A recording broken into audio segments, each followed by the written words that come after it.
Without further ado, I would like to introduce Mario Bonds.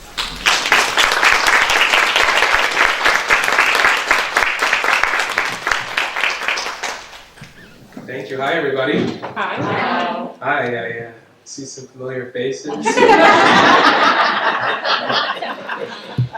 So, thank you, guys.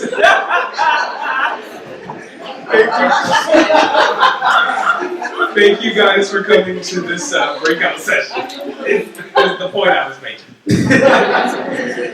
But anyways, so we are exploring moving from victim to survivor. Hang on a minute. Does this extend? Because I feel like it's making me stand like this.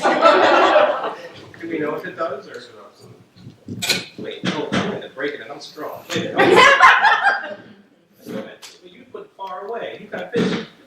That's all right. I can lean over like this. Can you guys hear me? Yes. Can you guys hear me? Yes. Okay, excellent.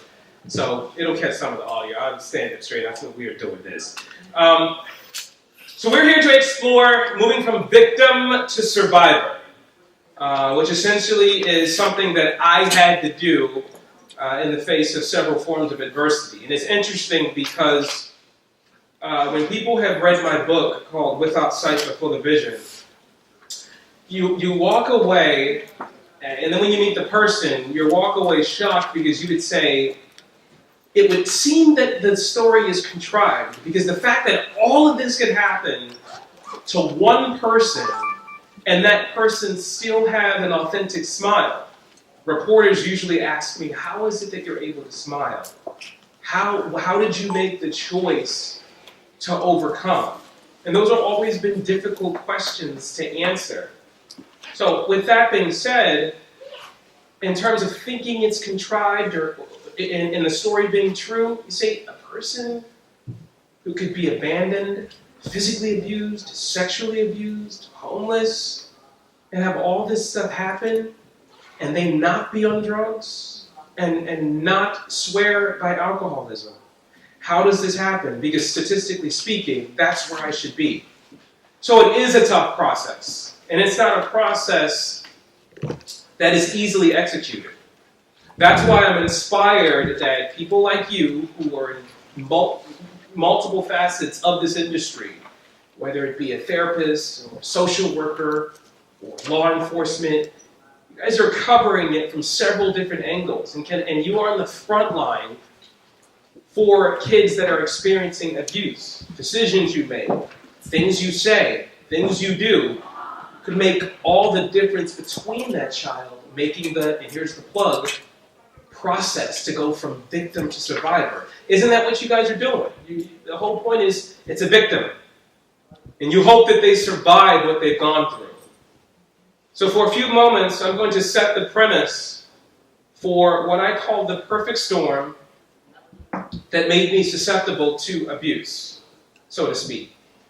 And then, what ended up happening when I had what I alluded to earlier as a crisis, and then how I decided to overcome that, and the people that were involved who mirror you in my situation. So unfortunately, my first introduction to sexual abuse came at age 4. I was 4 years old, and I still had vision at the time. And at 4 years old, you do not have as you guys know, you don't have the ability to calculate. You don't have the ability to reason, or what have you. There was a family member that coaxed a male cousin and me to fillet one another. So she had a male cousin who was 5, and I was 4, fillet one another. And so at that age, a 4-year-old obviously has no sense of sexual identity, and shouldn't at that point. That should not be something, again, that a 4-year-old has to calculate. So it was painted to me as a game, so to speak. And then so that for some time after that, 5, 6, 7, it became so much of a game that when the cousins played Batman and Robin, so to speak, that ended up being, if you were captured or what have you, that ended up being the game that you had to do that.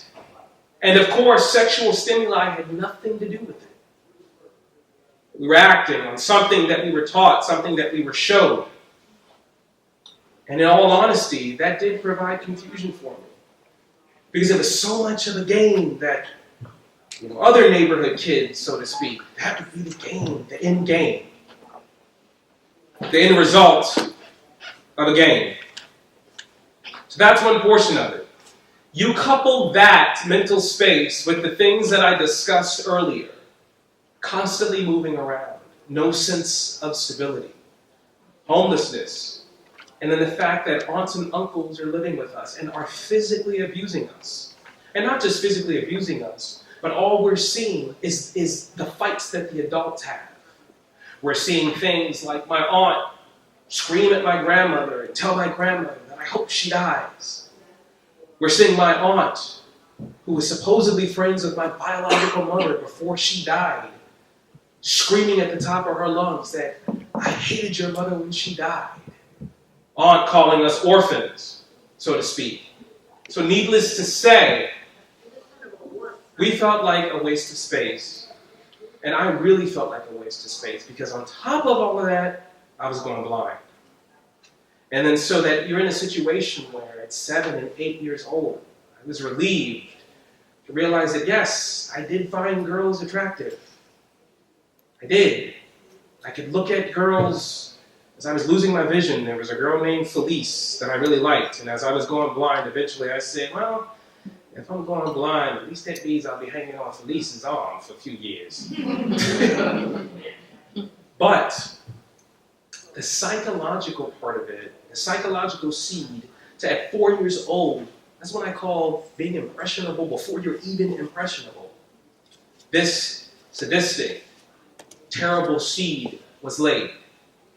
And my memory begins at 4 years old with that. So with that being said, being in public school and in Maryland and then moving to Virginia, I carry some of this with me. Now my aunt, and she was very good with words and tearing someone down. And my sister Marquita and me were her targets to tear down. When I was 12 years old, I sat while she told my grandmother, Ma, you think Mario's smart? Mario is blind, and Mario is dumb as that doorknob over there. And my grandmother's not, she has custody of me, but my grandmother's not fighting back. She's not talking back. So I'm sitting there in the same room with them while The Simpsons play. She says, Mario's going around here reciting all these big words. He's just acting out. That boy is not smart, Ma.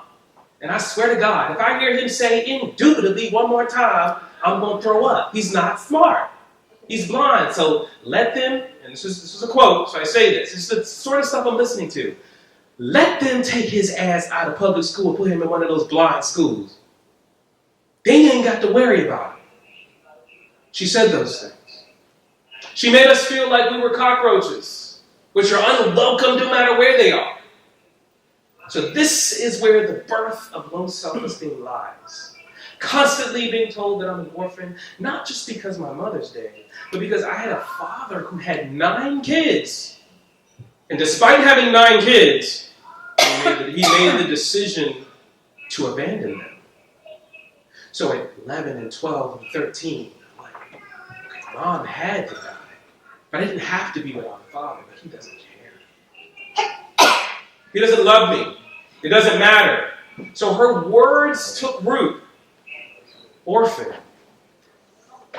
And what made it worse is that this aunt was who my grandmother relied on for us to have a place to live.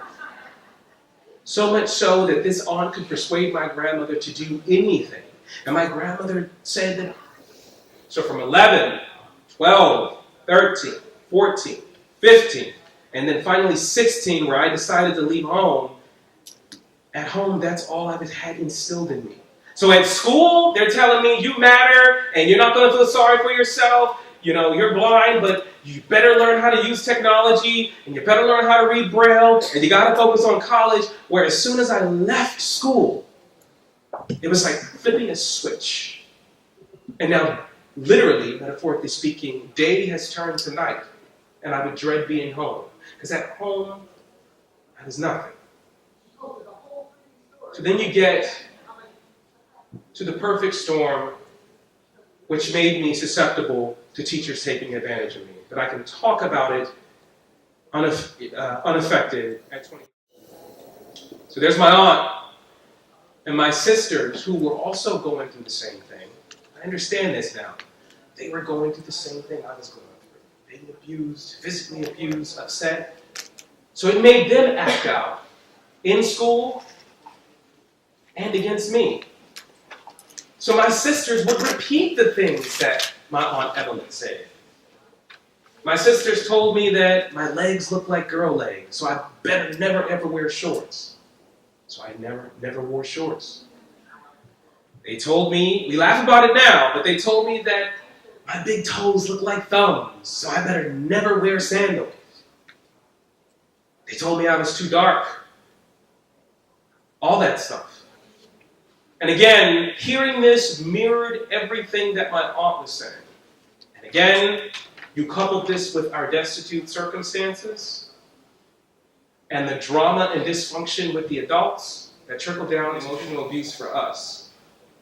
So that when a teacher named Mr. Jackson entered my life, again, it's something I can now talk about unaffected. I went to Performing Arts High School. And that Performing Arts High School was called Sublin, and I was a piano major. And I wanted to be popular. And I was so sure that the only way to be popular was for me to play piano for everything.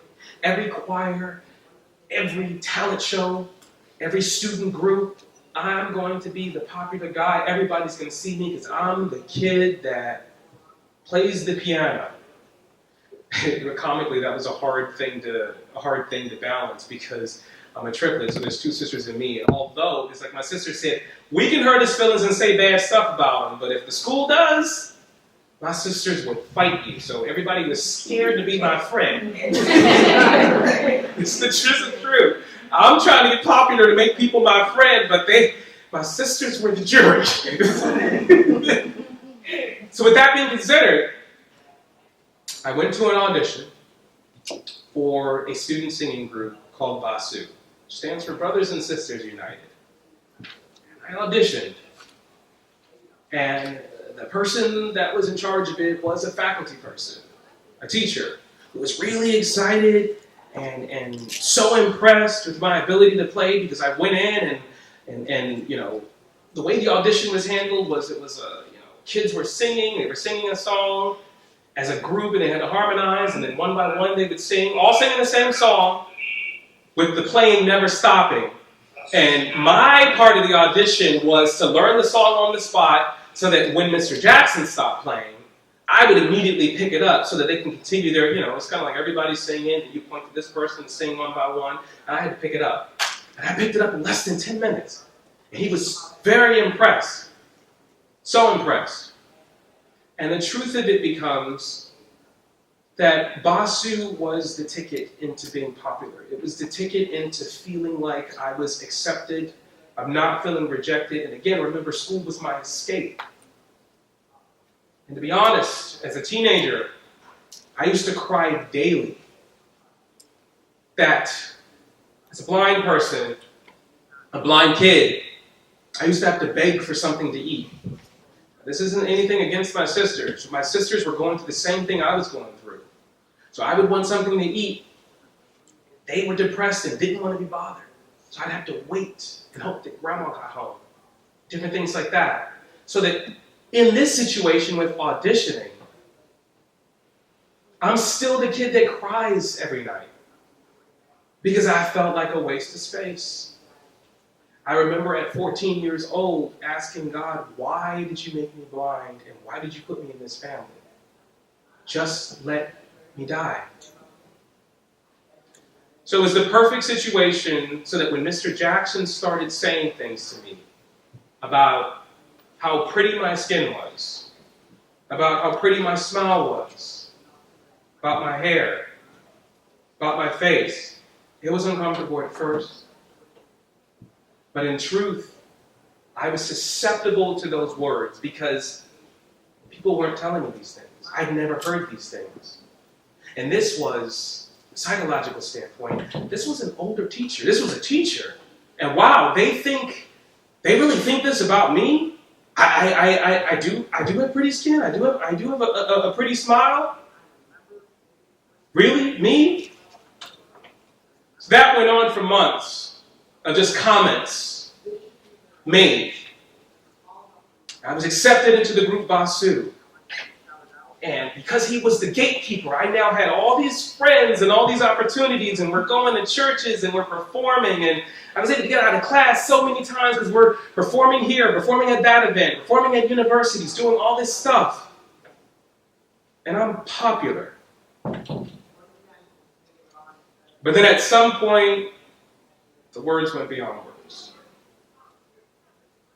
And when the words went beyond words, it was something that I hated, but in truth, it was something that ended up being something that I couldn't fight against from a psychological perspective. Because if I fought against it, or stopped it, or walked away from Basu, or told my older brother who's here today, I was convinced that he would be in jail, my older brother. But more importantly, I would lose that popularity. And finally, I felt important. The popularity I gained from being in a music group gave me enough focus that I ran for student body vice president, and I won. This was great, but all of it could be taken away. That was one small portion of it. But the other sickening part of it, again from a psychological standpoint, is that this is somebody speaking, though the activity is hated. This is somebody that is speaking for what you will, speaking positivity in my life that I wasn't used to. Now, in examination, of course, it wasn't positivity. But to a broken, weak, low child who is fatherless and who's always been told the opposite for years since they were a child, I can say unequivocally that it made me susceptible. So, grow up. I go to George Mason University. While I'm at school at university, I managed to get a job with the federal government, finishing school, working for the federal government.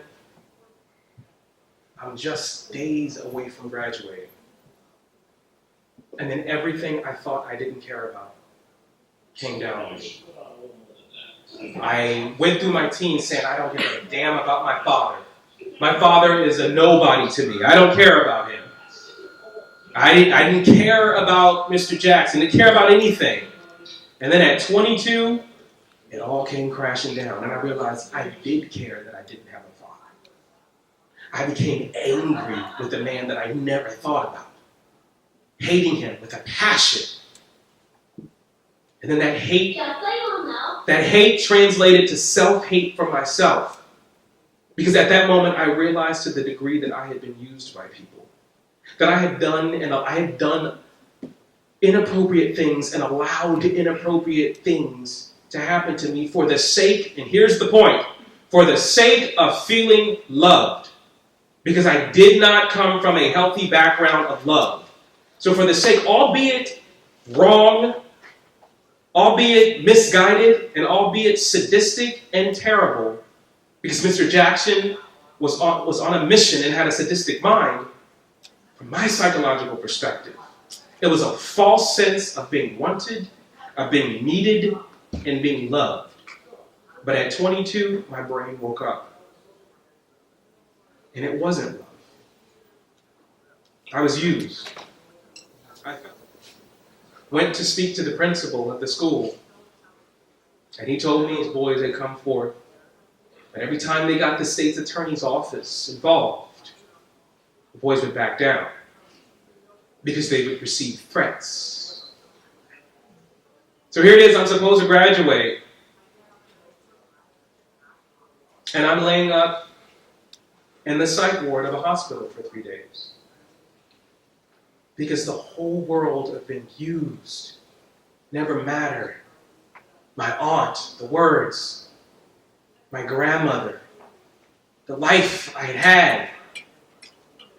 What's the point, Mario? Because you'll just be here and it's just going to be somebody else to take advantage of you. People steal from you all the time. You're still going to be blind. So what is the point?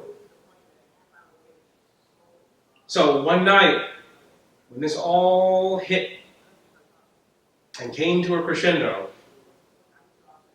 I was bawling my eyes out, and I had a disturbing image. I'm being very frank with you guys today. I had a disturbing image in my head that ending it seemed so positive. It didn't seem like a bad idea.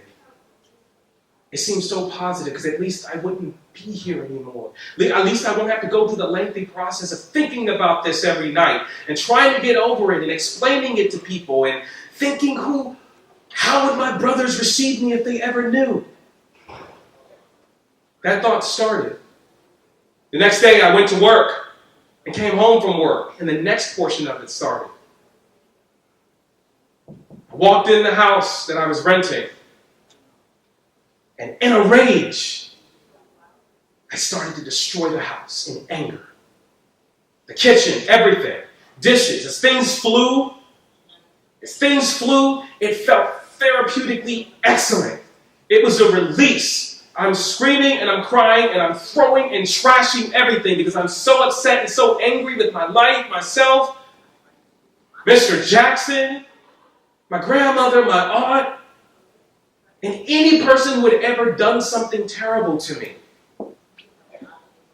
My brother, who's with us today, was the person that came that day and had to clean up the destruction to my house.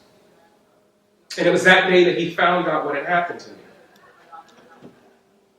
So the next day, I'm in that situation again where the suicidal thoughts are owning me, where I just can't take this. And I had enough sense to call for help. A lot of kids don't have that, which is why prevention care is so important. I had enough sense to say something's not right, what happened? 21, I was fine. 22, this is happening. What's happening to me? Paramedics came, took me into the hospital, and after spending 3 days in the psych ward, I found out how crazy I wasn't. And that, yes, you're not Super Mario, but you've got to deal with this stuff. They determined that I was a situational depressive, which is different from clinical depression. But I was a situational depressive and dealing with post-traumatic stress disorder because everything I never dealt with exploded. And at that moment, I finally embraced therapy. I had been told, and as is typical, sociologically speaking, in the black community, going to therapy is taboo. It means you're crazy, it means you're this, or it means you're that. But they convinced me that I needed to get help. Now, the right therapist the effective right therapist will effectively force you to have a good conversation with yourself. There are some who live to tell their therapist about it, but the effective therapist helps you have a good conversation with yourself. And the therapist I started seeing is a therapist called Dr. Neal. And the first thing he taught me was what he called the daily rules of taking care of yourself.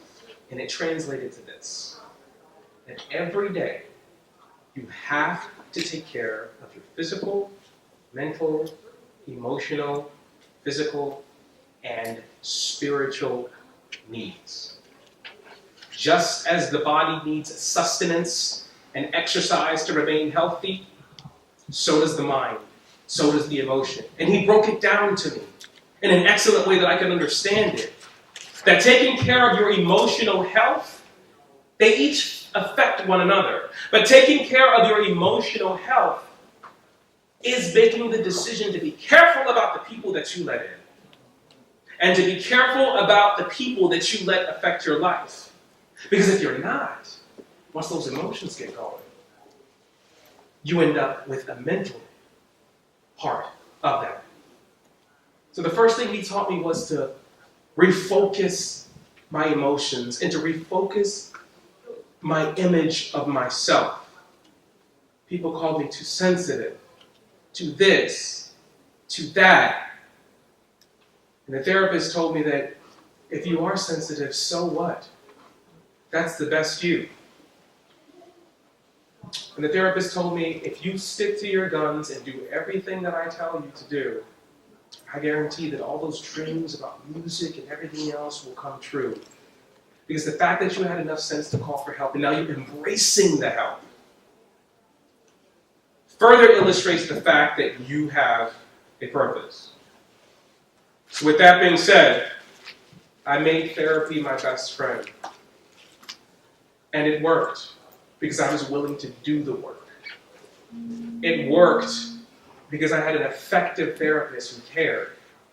And more importantly, I had people, former teachers, who stepped in, who were sorry that they didn't know that this stuff was going on, who supported me. So I became so strong, it's the final point, I became so strong that I was ready to go after Mr. Jackson. I reported him to the police. They set up a sting operation where they had me call him on the phone and talk to him because they needed to get him to verbally confirm what he had done to me and other students. He hadn't talked to me in a while. We're on the phone. It's a very difficult thing for me, but I was strong. And the officers said, ask Mr. Jackson what he thought of you when you were a child and why did he do those things. I asked him that question, and the first thing he said was, the very first thing he said to me was, I remember you were so insecure and you didn't need to be. And then he said, I really can't remember what happened per se. And then he goes on to say, but sex is sex. You can meet me so that I can remind you. Sickening things. Sickening things.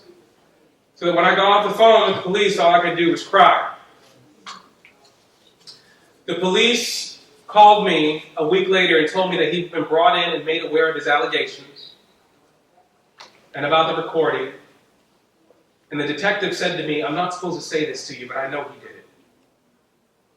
He said, the reason why I know he did it is because I told him about the allegations. And his response was, oh, it comes with the territory. Because he was a minister in a church, that being a minister in a church, sexual accusations are eventually going to come with the territory. So long story made short,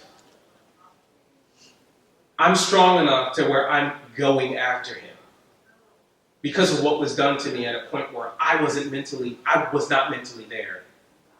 And I was insecure. And for you to describe me as insecure.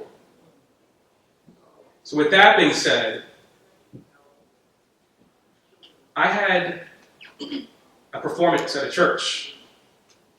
Went to the church, and who was the guest speaker? Mr. Jackson.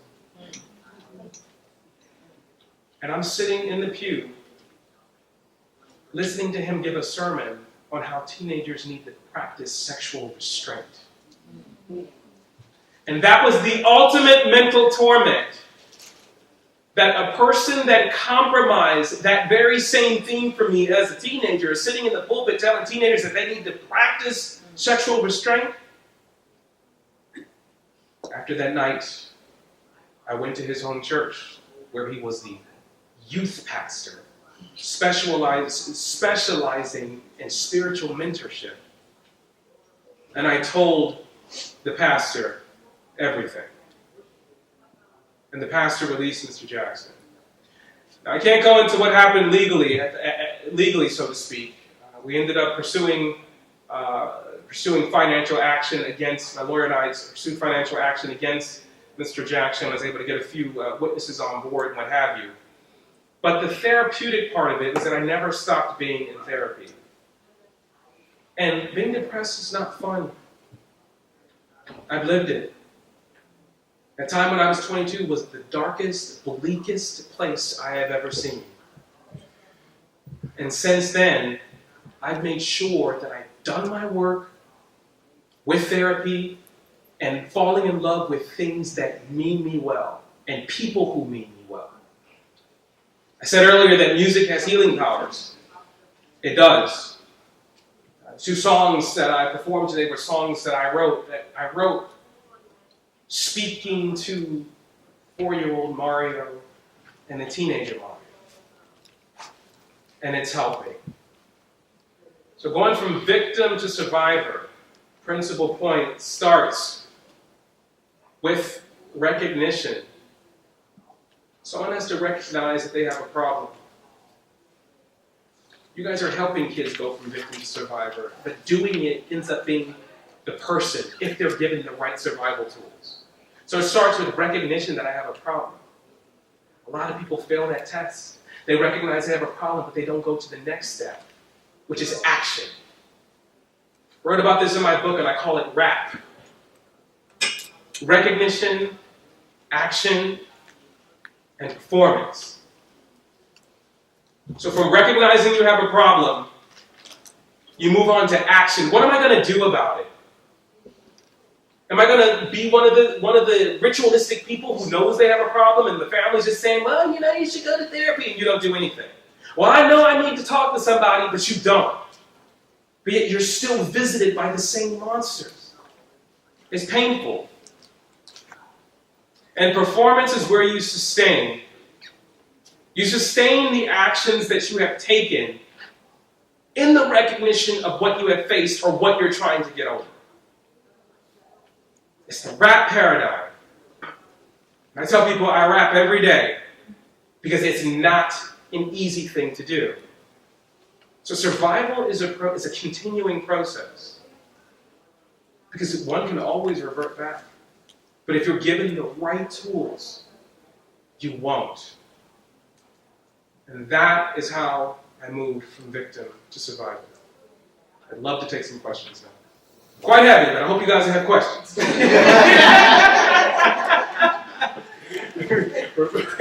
Remember the other side of the story from the keynote. But someone's going to have to point at a little bit. Ted, you have vision. You here point at the people that have questions. That's not a good answer. I just want to know where I can find that song that you sang. Which one? It's too loud. 2 of them. Both of them. Especially the second one. Well, they haven't been released yet. The last song is called Steel. That will be released in the next 2 months, actually. Okay. We're in the middle of filming a video because it's like, my brother thinks it's a huge song, so the video has to be just as huge to mirror that. It was, that was a very, very therapeutic song. In it, the lyrics, like I said, I was speaking directly to me, and in case you didn't catch the lyrics, there are so many said that I would never learn to fly on my own, and I believed them. And so many said that I would never learn to run because I'm not fast enough, and I believed them. But I vow to show the world what I am truly made of. And then the second verse says, when I reach my goal, they'll be so surprised, and they'll wonder how I did this. The people that saw me on TV, they were shocked. Wow, Mario showed us. So that's what it talks about, believing in yourself to reach higher heights. So it'll definitely be released in 2 months. So if you follow Mario Bonds, you'll be able to. Well, I did hear the lyrics, and that's what taught me.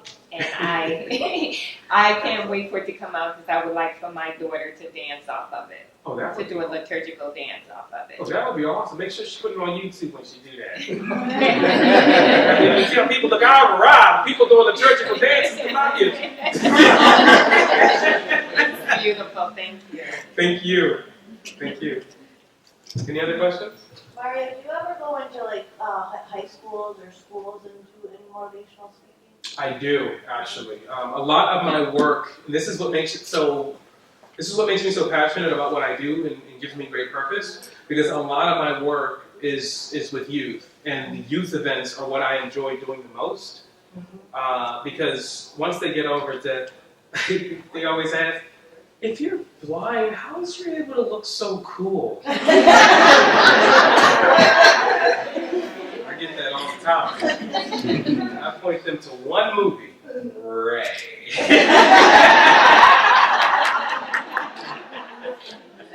That's Mandy. So I enjoy doing those sort of events. I actually go in, and they're in. Some of the events are big style events, and with the whole stage and the whole nine. But I really love the events where I go in and I go into a classroom, and usually I do 4 classes in one day, and I talk and I sing. I taught my son Beyonce's Halo 5 times in one day, and I was just kind of like, I can feel your halo. Halo needs to be ripped down. Yeah. So, with that being said, I love when I'm able to go into the classroom. I talk to the kids for about 20 minutes and perform for them, and then they're so full of questions and stuff. And I really do that for at-risk communities. That gives me purpose, because I'm like, I'm going to be the guy that when they're like 32 or 35, that they're going to be. There's a blind guy that said one day when he came to my school, I was like, I'm going to be that guy. And it makes it worth it. Any other questions? Yeah, have you, the people that kept you back, your family members and those people in your past, how do you address them? Have you gone back, and the ones that needed help and the ones that caused you the pain, how have you addressed them? Now, interestingly, I am a person of forgiveness, but I am a person now, because I've done the work, I wholeheartedly believe in being emotionally protective. And in being emotionally protective, that gives you a license to be forcefully selfish for yourself. So I know these people, I know what they're capable of. My father is no longer in jail, and I've given him a chance twice, but realized that he wasn't emotionally healthy for me. So I have to love him from afar, love him from a very, very, very, very, very long distance. I've seen my Aunt Evelyn a few times since then. First thing I find out is, she did about in jail for check writing, for false check writing. It's kind of like, she hasn't changed. So, I know who to love from afar, but my grandmother, despite the fact that, think about this.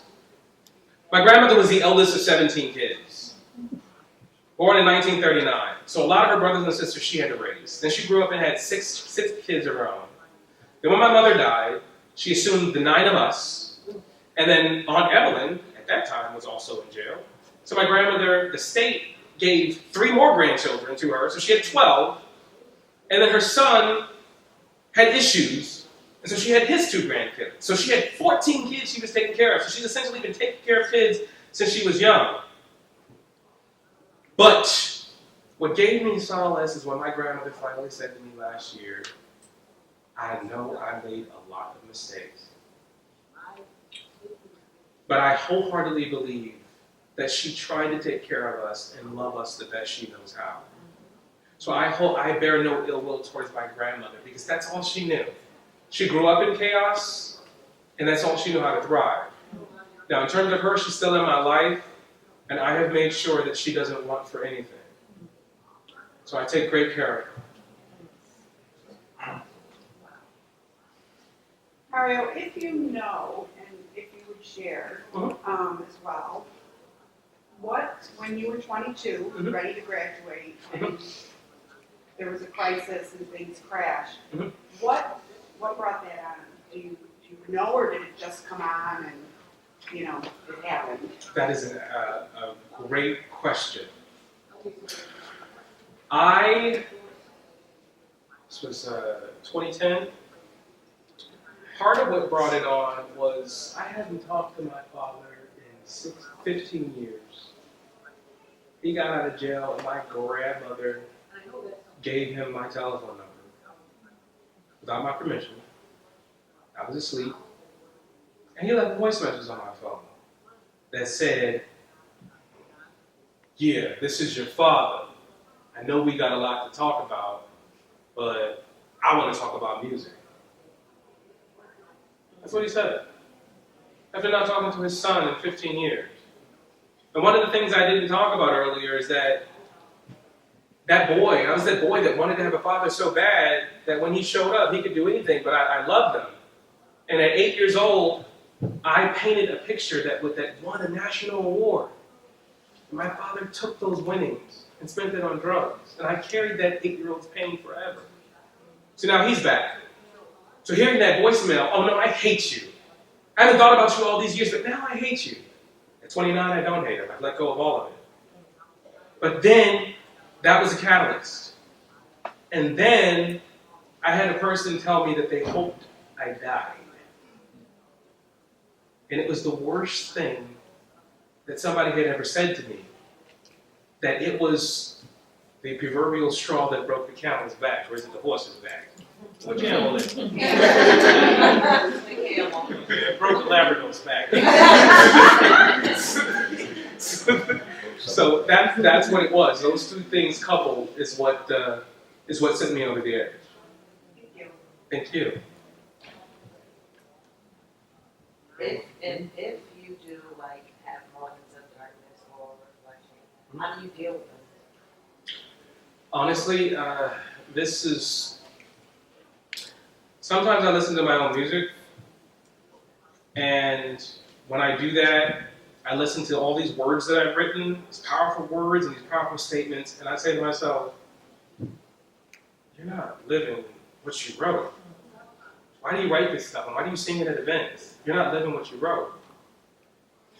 Now let me say this. I'm not Super Mario, and I'm not Superman.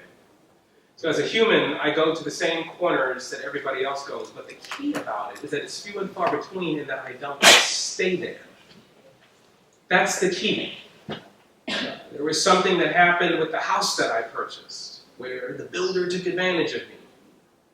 And that was reminiscent of a lot of stuff I went through, where people took advantage of me.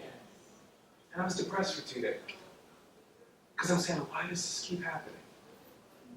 But I'm not Super Mario, and I'm not Superman, but I do have some muscles though. So I grabbed onto those, and seriously, once I get over it, it's then, okay, I recognize that something just happened, now I need to take action, and then I need to perform to sustain the action and stand behind what I'm going to do.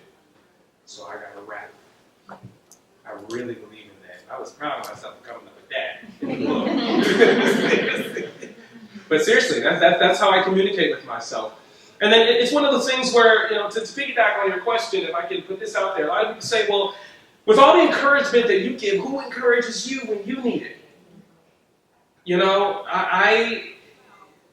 I don't have that.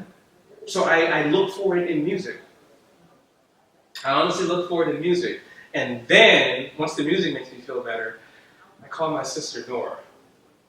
Now, Nora, I love her to death, but Nora has one of those comical TV ghetto voices. So that when I called her, one time I called her when I was in college, and I said, Keenan said that I was funny looking. Her response was, "Boy, you're not funny looking. You just need to stop paying attention to the stuff that people say, because otherwise you will need a Xanax every 4 hours." And so I'll call her. And she cracks me up and puts me back in perspective. And I said, yeah, I don't want a Xanax every 4 hours. So I better sit the hell with these haters, right? So that's a person that I do turn to. But music first has to bring me back up. Mariah Carey used to do it until she lost her vocal cords, but I have other stuff that I can turn to. I can't believe I said that, but it's true though. That's how I live. So basically, find something that feels good to you. Something that is, I'll take that a step further. I'll take that, but find something that feels good, that is healthy for you. Okay. Because music, that's the key. You know what I mean? Because some people, find something that makes them feel good that actually is bad for them. You know what I mean? And again, you know, when I was in high school, I used to hear my teachers say, oh, these poor child, oh, you know, they're having to make adult decisions, and it don't make sense that none of y'all are on drugs and none of y'all are alcohol. You know, that is amazing.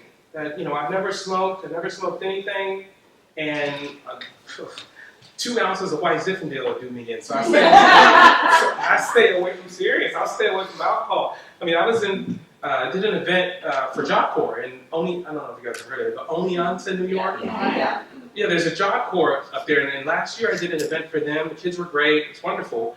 And then my best friend and I, you know, we went to dinner, and I had a glass of white Zinfandel, Behringer's, for the first time. I'm sitting there, and we're talking about politics and enjoying ourselves, and the waitress comes over, and then I get up and said, okay, what's all good? And I stood up and whoosh! And you try being blind and tipsy, not being able to see where you go. Hey, look. And then somebody has to guide you at that, and I'm a big burly dude. And so the waitress just goes, he's a cheap date, isn't he? Then I went upstairs and was knocked out for 4 hours. I said, I was supposed to be reading over the speech. So with that being said, that was a parenthetical point to say, yeah, I stay away from alcohol, but music is the thing that felt good and feels good, and that got me into it. And I really got into music because I wanted to be like him, like my older brother. He's great at it. And so before they left home when we were kids and stuff like that, he used to come home and be mad that I had bothered his drum set, and stuff, because he was playing for churches and all that kind of stuff. So, you know, with that, you know, that's music has healing powers, and that's what I truly believe. So that's what I stick to that makes me feel good. Thank you. Can you talk a little bit more about the daily rules of taking care of yourself? That was really kind of inspiring when you were sharing. Absolutely. So daily rules of taking care of yourself. You got to eat every day, right? Yeah. Sometimes I don't always eat the right stuff every day. Chocolate is good for you. Yes, it is. Yeah, so, you know, you have,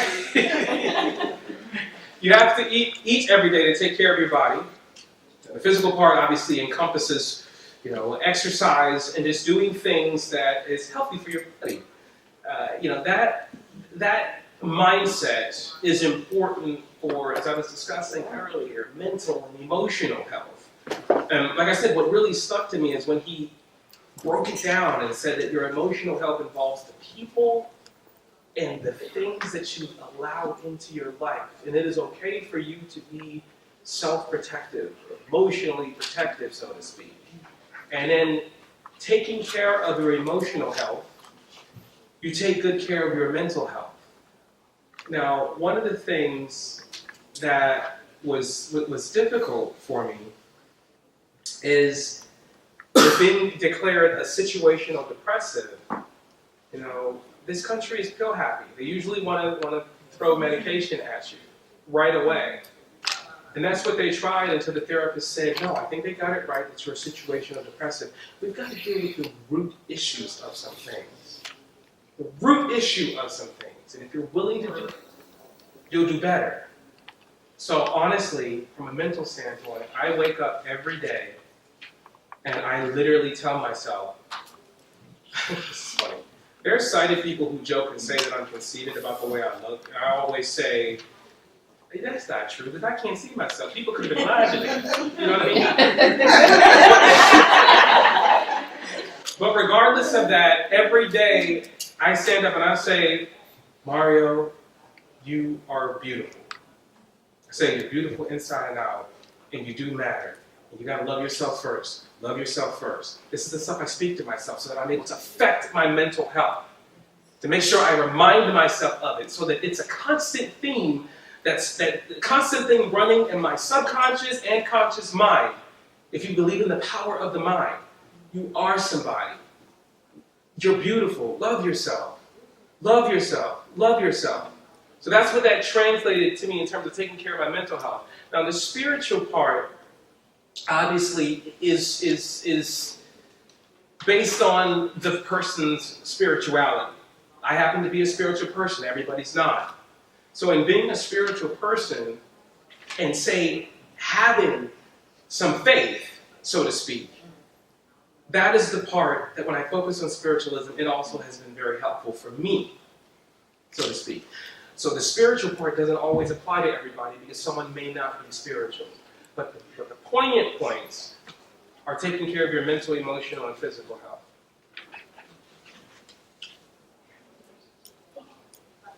Any more questions?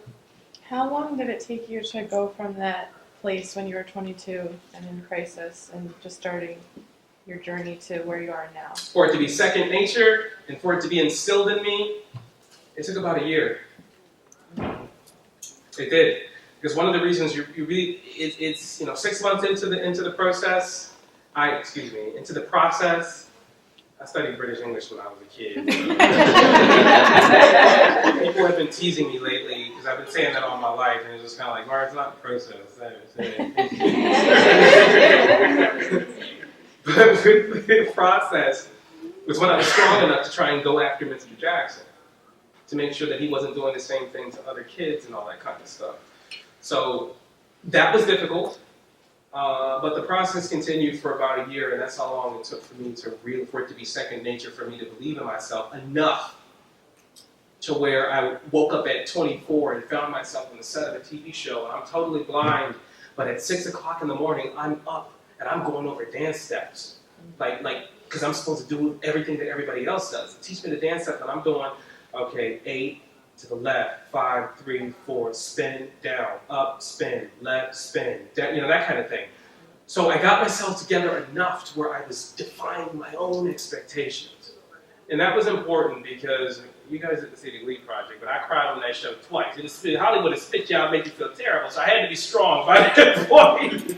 I had to be a lot stronger to deal with the Glee Project. So we had from 22 to 24 to get it together. And then they make you do a psych eval when you get casted for those shows, and that was rather intense. So I was ready for it. Any more questions? I got to deal with my brother later on. A lot of the stuff that he's heard today, he's heard for the first time. That's what you get for coming to one of my speaking engagements. That's what you get. Thank you so much, everybody.